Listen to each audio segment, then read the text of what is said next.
तमिलनाडु के रामेश्वरम में एक गरीब परिवार में जन्मा एक लड़का, जिसके घर लालटेन जलाने के लिए तेल खरीदने तक के पैसे नहीं थे। परिवार को 2 वक्त की रोटी तक मुश्किल से मिलती थी। ना पैरों में चप्पल थी और ना ही सर पर पक्की छत। वो देखता था आसमान में उड़ते पंछियों को और देखता था एक सपना खुद भी उड़ने का, जिसे उसने समुद्र के किनारे बैठकर देखा था। इस बात से बिल्कुल अनजान कि यही लड़का एक दिन भारत को अंतरिक्ष में पहुंचा देगा, परमाणु महाशक्ति बना देगा और खुद दुनिया के सबसे बड़े लोकतंत्र का महानायक बन जाएगा। ये कहानी है इंडिया के missile man, Bharat Ratna doctor APJ Abdul Kalam जी। कैसी शख्सियत, जिनके 0 हेटर्स थे, जिनके मुंह से निकला हर एक शब्द आज के युवा के लिए सबसे बड़ी सीख है, और जिनका पूरी दुनिया इतना सम्मान करती थी। और कि जब 26 मई 2005 को कलाम साहब ने स्विट्जरलैंड में कदम रखा तो उनके सम्मान में वहां की सरकार ने उस दिन को साइंस डे घोषित कर दिया।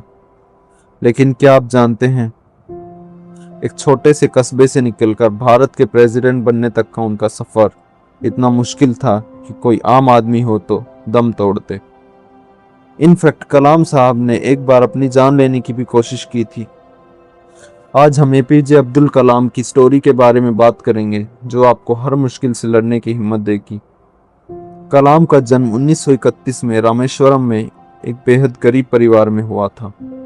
उनके पिता एक छोटी सी नाव चलाते थे, जिससे मुश्किल से 2 वक्त की रोटी मिलती थी। एक छोटे से कमरे वाले घर में कलाम अपने 4 भाई बहन और माता पिता के साथ रहते थे। शाम होते ही उनके घर में गहरा अंधेरा छा जाता था। बस जरा सी रोशनी जो चांद से मिलती थी या कभी कभार लालटेन जलाई जाती थी, उसका इस्तेमाल करके कलाम अपनी पढ़ाई किया करते थे। बचपन से ही कलाम को सीखने में बहुत दिलचस्पी थी। जब 8 साल की उम्र में उन्हें पता चला कि उनके गांव में से कई किलोमीटर दूर एक ऐसे शिक्षक हैं जो 5 साल के बच्चों को फ्री में गणित पढ़ाते हैं, लेकिन उनका एक नियम था कि वो सुबह 4 बजे से 5 बजे के बीच ही उन बच्चों को पढ़ाएंगे जो नहा कर आएंगे। तभी 8 साल के कलाम ने ठान लिया कि गणित तो सीख कर रहेंगे, ऐसे में ठंडी हो, गर्मी हो या बारिश, वो हर सुबह ठंडे पानी से नहाकर और तैयार होकर मास्टर जी के पास पढ़ने चले जाते थे। बहुत जल्दी वो सीखने की प्रक्रिया को मास्टर करने लगे, लेकिन वो सिर्फ पढ़ाई से संतुष्ट नहीं थे। वो परिवार की मदद करना चाहते थे, इसलिए 10 साल की उम्र में उन्होंने पूरे गांव में अखबार बांटना शुरू कर दिया। कलाम साहब हर सुबह अपनी साइकिल पर रेलवे स्टेशन जाते, वहां से अखबार लेते और पूरे गांव के घर घर में अखबार पहुंचाते। इस दौरान वे चलते चलते पूरा अखबार भी पढ़ लेते थे और वहीं दोपहर लाइब्रेरी में बिताते और ज्ञान की खोज में किताबों और पुराने अखबारों को पढ़ते रहते। कलाम साहब कहते थे, हमेशा बड़े सपने देखो, क्योंकि छोटे सपने देखना अपराध है। समुद्र किनारे घंटों बैठकर उन्होंने आसमान में उड़ते पक्षियों को देखा और एक सपना देखा पायलट बनने का। वो कहते थे, सपने तभी सच होते हैं जब हम उन्हें देखना शुरू करते हैं। लेकिन इस सपने की राह में इतने कांटे बिछे थे कि कलाम के पैर ही छिल गए बीच में, जिसमें सबसे बड़ा कांटा था आर्थिक समस्या। इस सपने को पूरा करने के लिए उनके परिवार ने भी हर संभव कोशिश की। 1951 में उन्हें सेंट जोसेफ कॉलेज में एडमिशन दिलाने के लिए उनकी बड़ी बहन ने अपने सोने के कंगन गिरवी रख दिए। कलाम साहब ने भी पूरी मेहनत से पढ़ाई की और यहाँ से फिजिक्स में डिग्री लेकर वो 1955 में मद्रास IIT पहुंचे। सब कुछ आसानी से मिल जाए तो कोई महान नहीं बन पाता, और इसीलिए जिंदगी ने उनकी राह में एक नया मोड़ ले आई। वो अपने सपनों को पूरा करने के लिए भारतीय वायुसेना की परीक्षा के लिए गए थे, और परीक्षा के बाद वो इंटरव्यू के लिए देहरादून गए। लेकिन बदकिस्मती से वायुसेना में सिर्फ 8 वैकेंसी थी। कलाम साहब को 9वीं रैंक मिली। वो अपने पायलट बनने के सपने को हकीकत बनाने में फेल हो गए। उस वक्त वो नौजवान अपनी आंखों के सामने हर उम्मीद को टूटते हुए देख रहा था। उस वक्त वो उत्तराखंड में ऋषिकेश चले गए और एक दिन गंगा किनारे टहल रहे थे। उनके दिमाग में नदी में कूदने के ख्याल भी घूम रहे थे, लेकिन तभी उन पर स्वामी शिवानंद की नजर पड़ी। उन्होंने कलाम के पास आकर उनके कंधे पर हाथ रखते हुए पूछा, बेटा क्या हुआ? सुनकर कलाम की आंखें भर आई। उन्होंने स्वामी जी को पूरी बात बताई। मेरी बहन ने मुझे पढ़ने के लिए अपने गहने गिरवी रखे थे, लेकिन मैं फेल हो गया। अब मुझे कोई रास्ता नहीं दिखाई दे रहा कि मैं क्या करूं। तब स्वामी जी ने उन्हें कहा कि बेटा तू असफल नहीं हुआ है। ऊपर वाले ने तेरे लिए कुछ बड़ा सोचा है, इसलिए उदास मत हो। वापस जाओ और कुछ नया करने की कोशिश कर, क्योंकि जीवन में हर एक दिन नया सवेरा निकलता है। स्वामी जी की इस बात से कलाम को काफी हिम्मत मिली और उन्होंने डीआरडीओ ज्वाइन कर लिया।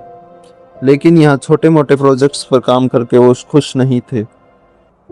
इसी बीच उनकी मुलाकात विक्रम साराभाई से हुई, जिन्होंने अब्दुल कलाम की काबिलियत से खुश होकर उन्हें अपना स्टूडेंट बना लिया और Indian national committee of space research इनको में ट्रांसफर कर दिया, जहां उनका पहला मिशन था भारत के पहले रॉकेट को बनाना। लेकिन शुरुआती स्टेज में होने के कारण उनके पास ना तो कोई वर्कशॉप थी और ना ही कोई ऑफिस। इसे अंजाम देने के लिए उन्हें सबसे पहले एक जगह चाहिए थी। कलाम साहब और उनकी टीम ने हार नहीं मानी। उन्होंने केरला के थंबा गांव में एक चर्च को अपना वर्कशॉप बना लिया और वहां के फादर के घर को अपना ऑफिस बना लिया। उन्हें सरकार से जो भी थोड़े बहुत पैसे मिले, उन्होंने उसी से रॉकेट बना डाला। लेकिन यहाँ पर उनकी मुश्किलें खत्म नहीं हुई, क्योंकि रॉकेट को लॉन्च पैड तक ले जाने के लिए उनके पास कोई साधन नहीं था। तभी उन्होंने रॉकेट को डिसमेंटल किया और सभी टुकड़ों को बैलगाड़ी और साइकिल की मदद से लॉन्च पैड तक पहुंचाया। महीनों की मेहनत के बाद 21 नवंबर 1963 को यह रॉकेट लॉन्च करके भारत ने अंतरिक्ष में अपना पहला कदम रखा। लेकिन क्या आप जानते हैं कि एक मिसाइल मैन जिन्होंने इस देश को अपनी असली ताकत दिखाई, उनका मिसाइल मैन नाम किसी सफल नहीं बल्कि एक असफल प्रोजेक्ट की वजह से पड़ा था।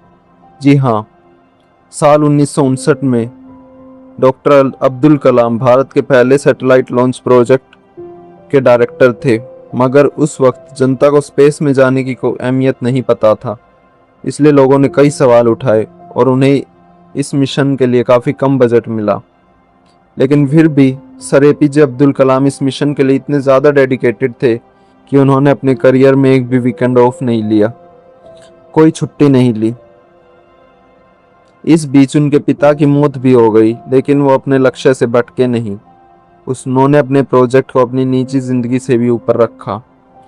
जब अगस्त 1979 में उनकी 10 साल की मेहनत की असली परीक्षा हुई, यानी रॉकेट लॉन्च हुआ, तब यह सितारों को छूने की बजाय बंगाल की खाड़ी में जा गिरा।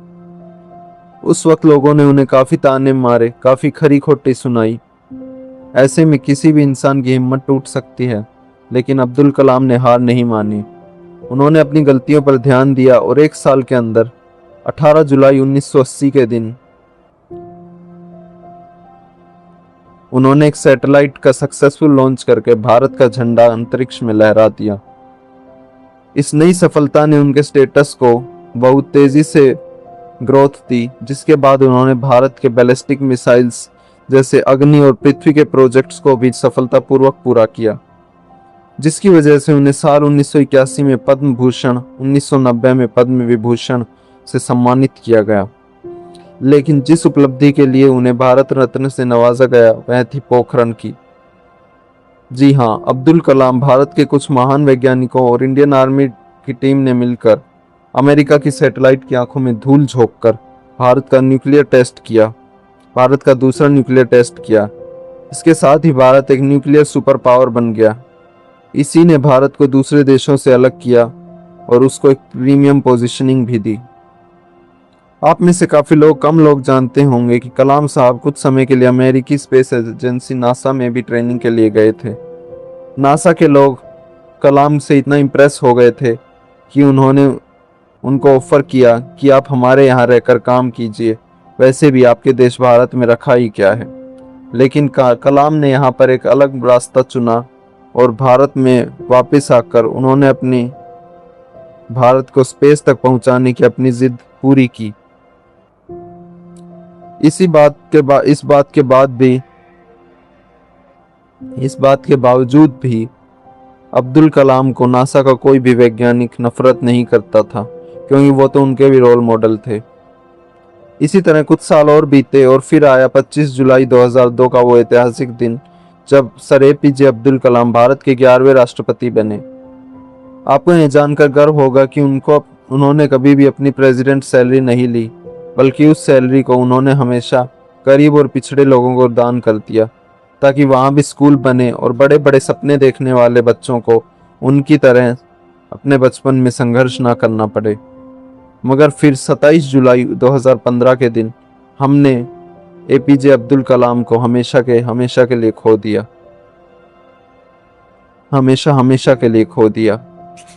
लेकिन सर एपीजे अब्दुल कलाम आज भी हमारी यादों में जिंदा है और उनकी बात करते ही हर भारतीय का सीना चौड़ा हो जाता है।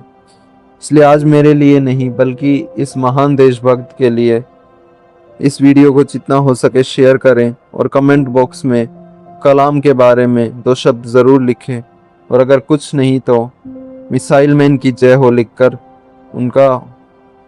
उनकी इज्जत बढ़ाइए। आपको अगर उनकी संघर्ष से भरी कहानी पसंद आई हो तो अगर आपको उनके संघर्ष से भरी कहानी से कुछ सीखने को मिला हो तो इस वीडियो को लाइक कीजिए। धन्यवाद।